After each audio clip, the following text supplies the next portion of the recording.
So often you ask me, guys, what happens if a supervolcano erupts? What happens if Campi Flegrei in Italy erupts? What happens if Yellowstone erupts? And so many other volcanoes. We know Iceland has volcanoes that can do a lot of damage. And I have reported about this in the past, but there's something new that scientists finally found. What was responsible for an event that happened in 1831? It was a global cooling event, and they were scratching their heads. They're like, wait a minute, where does that come from?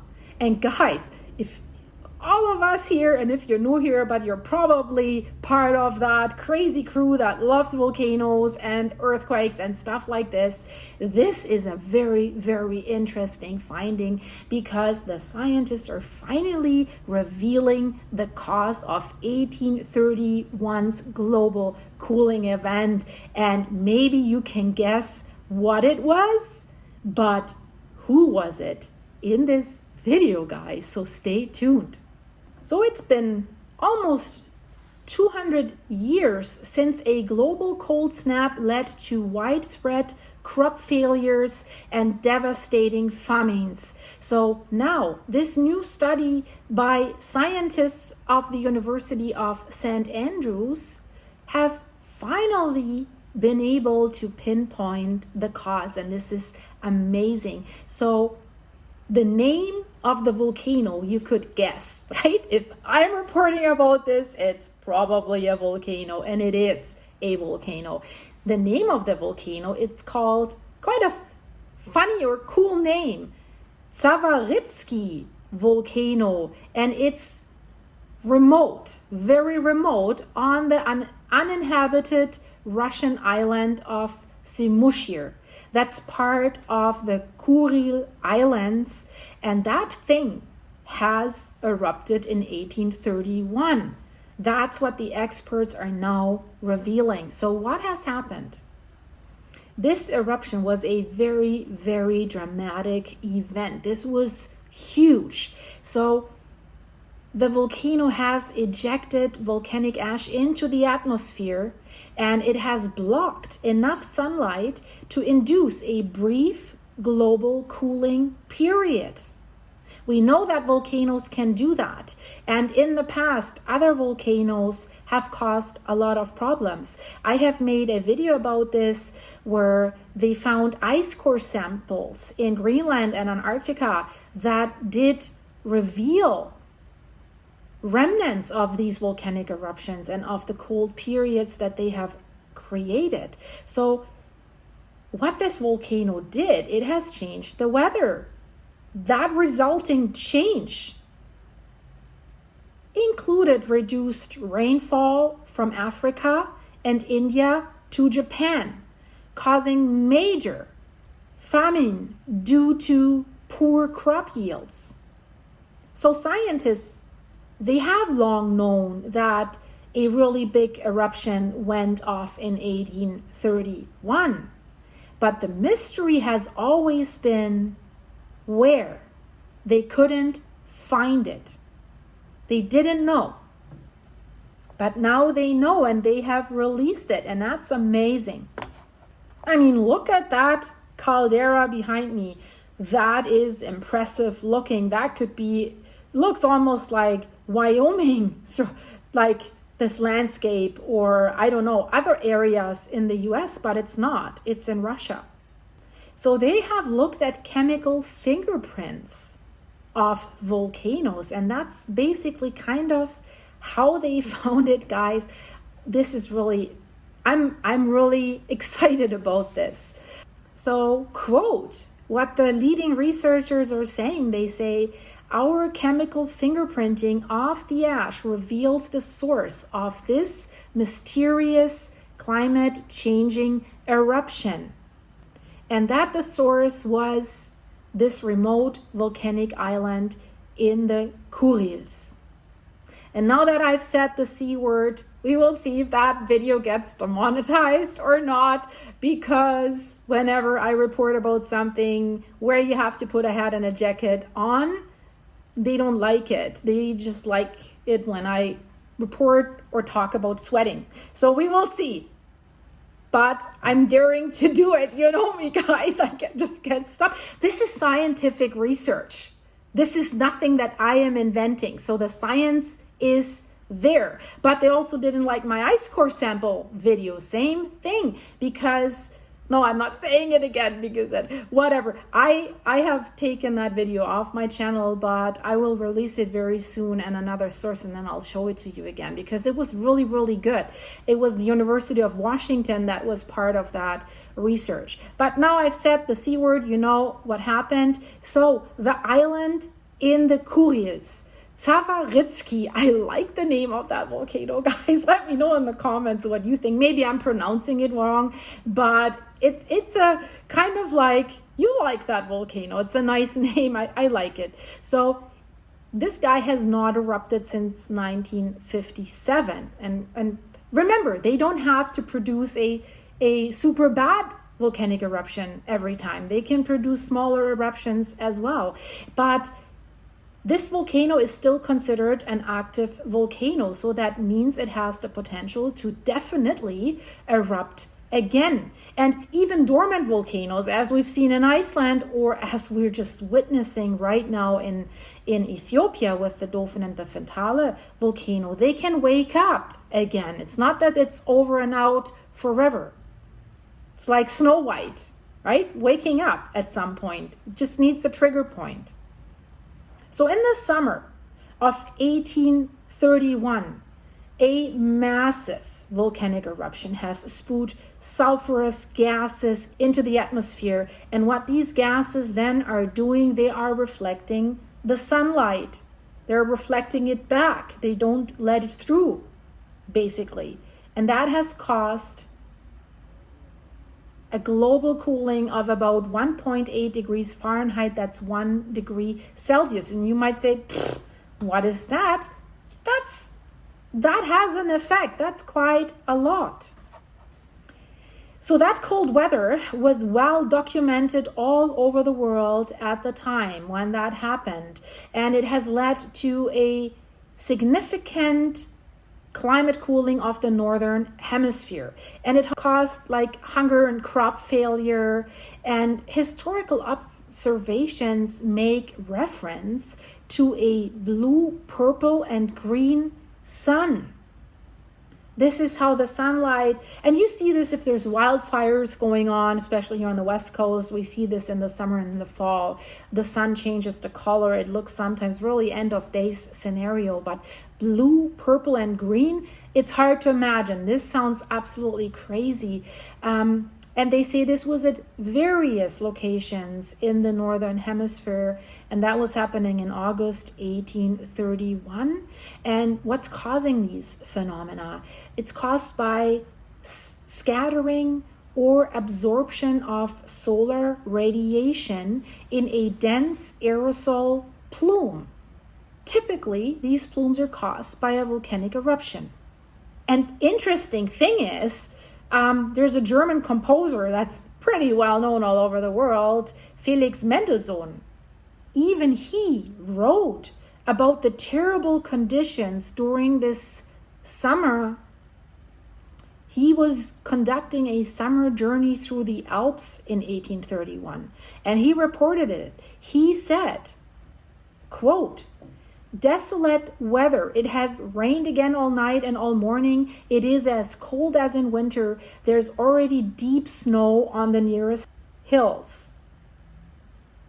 So while scientists, for quite a while, they knew it was a major event that had caused this climatic change and this societal upheaval, the identity of the volcano that was responsible for this remained unknown and was fiercely debated for a very, very long time until now. Now, many volcanoes, especially the ones that are considered active, they're in good surveillance, although in Ethiopia, the Fentale and the Dolphin, they do not have a lot of local measuring stations in place, but still the USGS and other countries are able to at least have a little bit of a look at it, what the earthquakes are doing and what the ground uplift is doing by using satellite images and technologies to map these changes. That's why we're able to detect the larger earthquakes in this area. They can't detect the smaller ones. They would need seismic stations in place.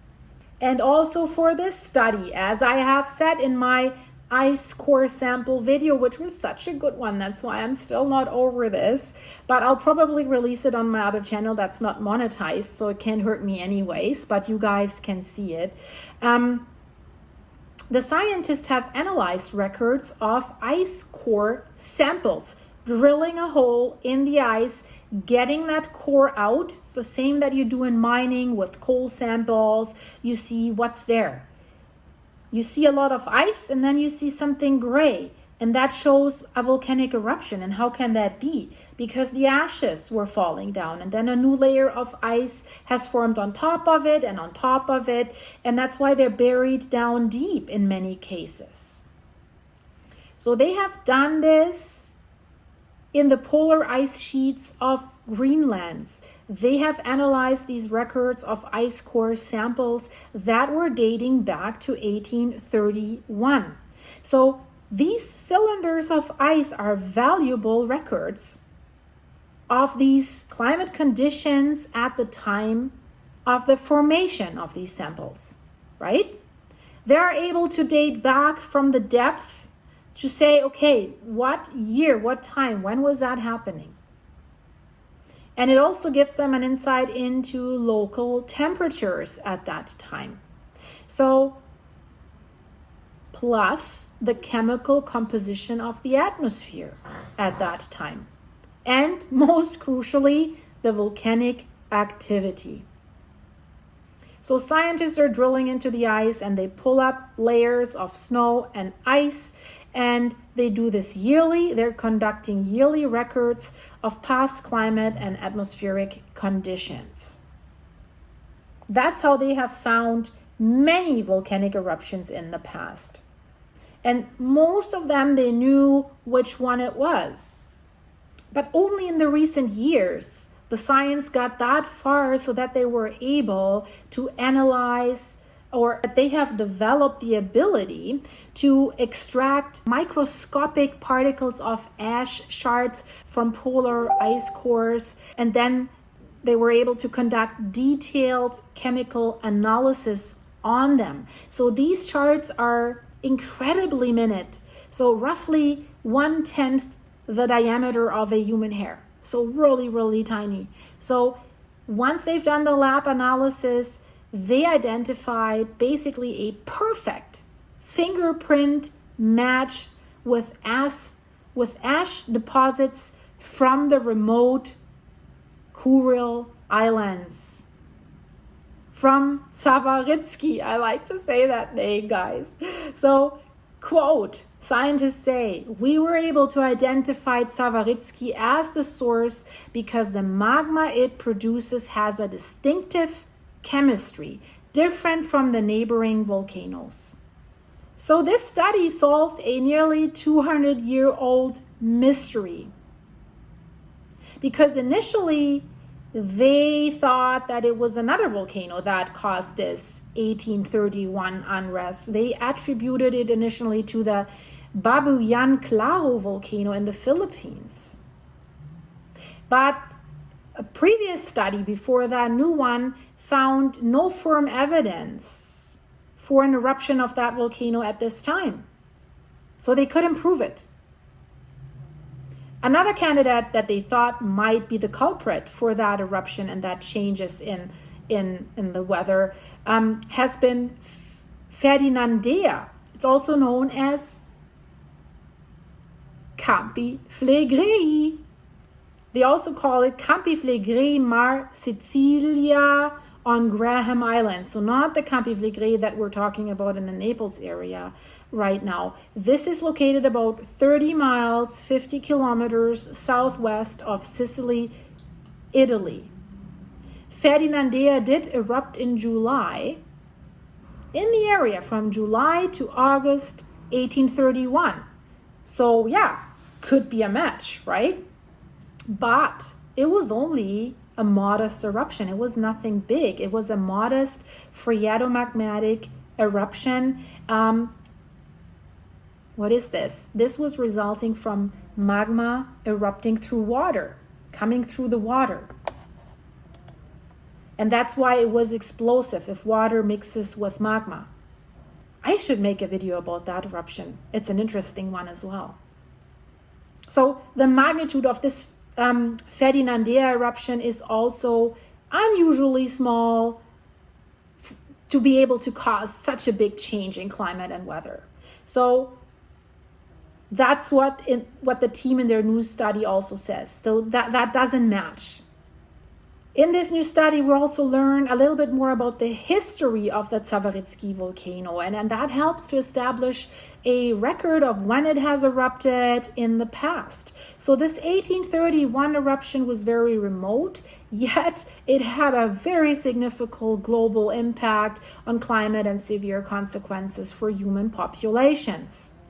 But even if we have these historical eruption data, right now, still predicting volcanic eruptions is difficult. But if you have seen my latest video about Yellowstone, where they have mapped the magma bodies underneath and they show that they are moving, that is interesting. So I think they're close to be much better at knowing what's going on. Check out that video, guys. It's in the end screen. It's very, very interesting.